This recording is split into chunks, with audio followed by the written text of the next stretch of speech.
Je la sens bien parce que c'est vrai que ces dernières années, on utilisait beaucoup le mot crise. Bon, c'est pas un mot très agréable et aujourd'hui, déjà c'est un mot qu'on utilise beaucoup moins.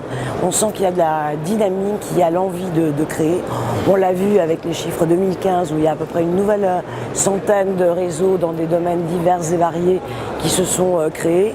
On voit aussi que côté entrepreneur, eh bien, il y a une dynamique avec des gens qui n'ont pas envie de se lancer seuls, mais qui font le choix de la franchise.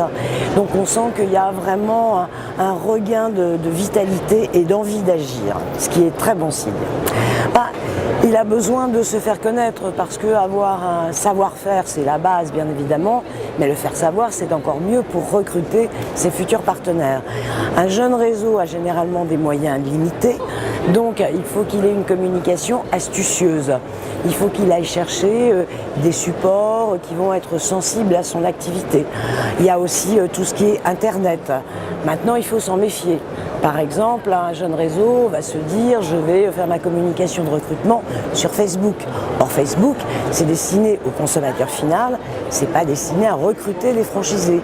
Par contre, il faut se tourner sur Internet comme des sites qui sont toute la franchise, qui connaissent parfaitement les rouages de la mise en relation d'un franchiseur avec un franchisé.